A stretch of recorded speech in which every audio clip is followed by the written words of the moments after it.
Assalamualaikum warahmatullahi wabarakatuh. Oke, kembali lagi bersama saya Rizky Tia Utami pada pelajaran pendidikan kewarganegaraan. Baiklah, sebelum kita mulai pelajaran, marilah kita mengucapkan basmalah.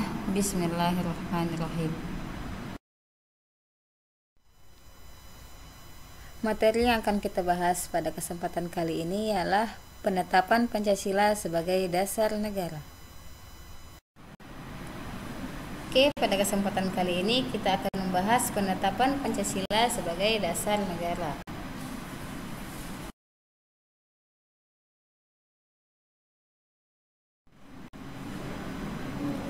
Setelah menyelesaikan tugasnya, BPUPKI dibubarkan dan sebagai gantinya dibentuklah Panitia Persiapan Kemerdekaan Indonesia atau PPKI yang disebut Dokuritsu Junbi.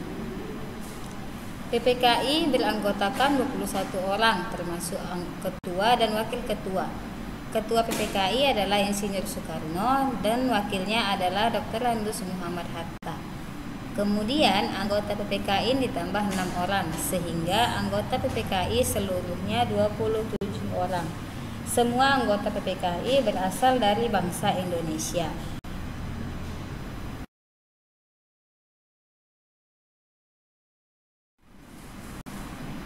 Adapun kedudukan dan fungsi penting PPKI. Yang pertama, mewakili seluruh bangsa Indonesia. Yang kedua, pembentuk negara yang menyusun negara Republik Indonesia setelah proklamasi kemerdekaan 17 Agustus 1945. Dan yang ketiga, sebagai badan yang berwenang meletakkan dasar negara.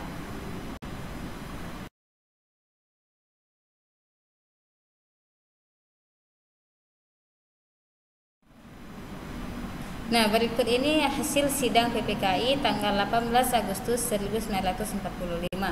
Yang pertama, menetapkan Undang-Undang Dasar 1945. Yang kedua, memilih presiden dan wakil presiden, yaitu Insinyur Soekarno dan Dr. Landus Muhammad Hatta. Dan yang ketiga, membentuk Komite Nasional Indonesia Pusat.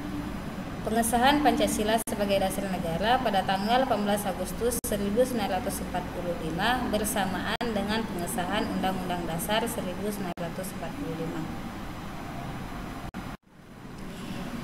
C. Semangat dan komitmen pendiri negara dalam perumusan dan penetapan Pancasila sebagai dasar negara.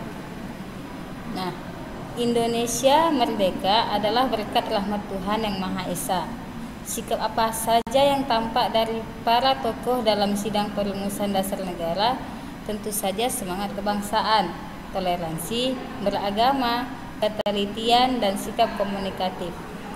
Mereka memiliki semangat juang yang sangat tinggi untuk mendirikan negara Indonesia merdeka. Hal ini tercermin dalam setiap penyelesaian masalah yang diselesaikan secara mufakat, sikap saling menghargai tanpa pamrih dan bekerja keras untuk menghasilkan karya terbaik bagi bangsanya.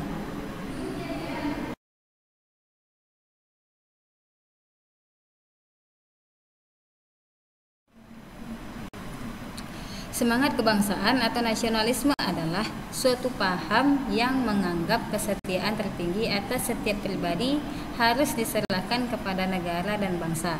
Nah, nasionalisme itu sendiri dalam arti sempit ialah kecintaan atau perasaan kebangsaan yang berlebihan sehingga memandang rendah bangsa lain.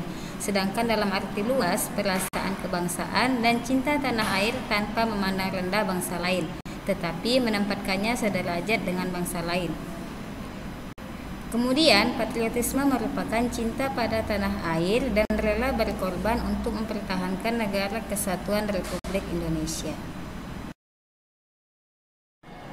Berikut ini adalah contoh dari sifat nasionalisme dan patriotisme dalam kehidupan. Yang pertama, jiwa kesatria dan kebesaran jiwa yang tidak mengandung balas dendam.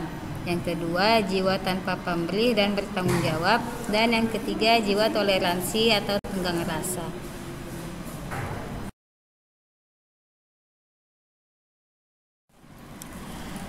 Semangat para pendiri negara tumbuh karena mereka memiliki kesadaran bahwa bangsa kita memiliki kekayaan budaya yang tak kalah dari bangsa lain. Oleh karena itu, rumusan pandangan hidup yang mereka usulkan tidak berasal dari ide kebudayaan bangsa lain, sekalipun mereka memahami berbagai ide dari luar. Nah, toleransi beragama terlihat ketika membahas dasar negara yang berkaitan dengan sila pertama.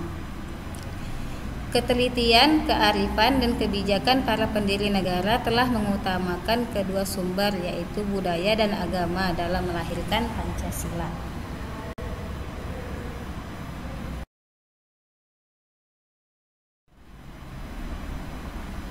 Proses perumusan Pancasila telah memberikan pelajaran kepada kita betapa pentingnya memiliki komitmen terhadap persatuan dan kesatuan bangsa. Para pendiri negara telah memberikan contoh yang membuktikan semangat kebersamaan demi persatuan dan kesatuan bangsa Indonesia. Mereka berasal dari berbagai daerah di Indonesia, tetapi tetap mengutamakan persatuan dan kesatuan bangsa daripada kepentingan golongan. Demi persatuan dan keutuhan bangsa, mereka bersedia dan rela untuk tidak memaksakan kehendaknya. Misalnya, golongan Islam rela dengan perubahan sila pertama dalam Piagam Jakarta. Hal ini merupakan wujud pengorbanan dan semangat persatuan dari umat Islam. Kelompok mayoritas sangat memperhatikan kelompok minoritas.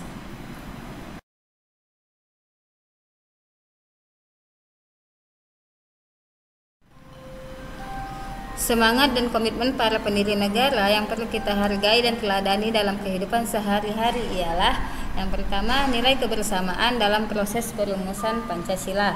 Misalnya, menghargai pendapat orang lain, menerima keputusan bersama, dan melaksanakan hasil keputusan bersama. Yang kedua, persatuan dan kesatuan dalam pembahasan.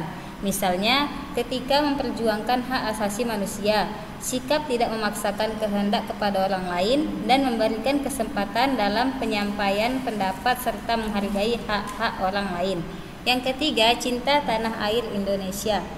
Sikap ini dapat kita lanjutkan dengan cara mempelajari kebudayaan daerah, mencintai produk dalam negeri, dan berprestasi dengan mengharumkan nama bangsa. Yang keempat, mendahulukan kepentingan umum. Kita bisa meneladaninya dalam bentuk kerja bakti, berpartisipasi di lingkungan masyarakat, dan menyiapkan sarana belajar untuk kepentingan kelas. Dan yang terakhir, jiwa kepahlawanan. Misalnya, membantu orang lain yang sedang mengalami kesulitan, berani menegur teman yang bersalah, dan melerai teman yang berselisih. Oke, sekian pembelajaran kita hari ini. Marilah kita mengucapkan hamdalah, alhamdulillahirabbil alamin. Wassalamualaikum warahmatullahi wabarakatuh.